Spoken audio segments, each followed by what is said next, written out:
Well, I can remember it pretty well. I'll tell you this. As the game went on, of course, I knew that I had the no-hitter, and I didn't know that it was something that was unusual and that it was perfect. I'd never followed records or anything like that. But there was no outstanding plays where, you had to run and dive and catch a ball. They hit balls hard off of me, but when they did, they were right at somebody.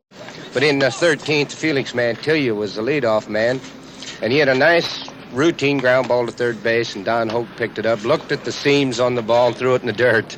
So Mantilla's on, and Eddie Matthews, the next hitter, he sacrificed him to second base, and I threw Eddie out at first base. Hank Aaron was the next hitter, and we walked him intentionally for the double play.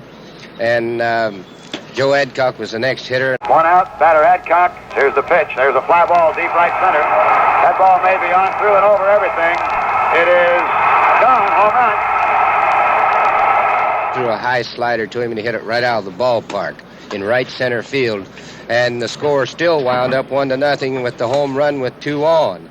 Now, to explain that, Hank Aaron had went down and touched second base and turned around and ran back across the mound because Mantilla had rounded third and scored.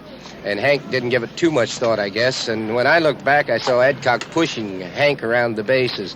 And that was the confusion, whether it was 3-0, 2-0, or 1-0. And they finally ruled it 1-0. Of course, Lou Burdette was going against Pittsburgh. Did the Pirates come close to a run for you? We had a couple of chances to score and didn't. Lou was tremendous that night, and I'll never forget his remark to me. In fact, just last summer, he said, you got to be a dumb pitcher. He said, you don't scatter your hits. I know you took the loss very hard at the time. You didn't have much to say after the game. When did the accomplishment really sink in? I didn't take it that hard. It's one of those things that fellas did the best they could, and it wasn't good enough.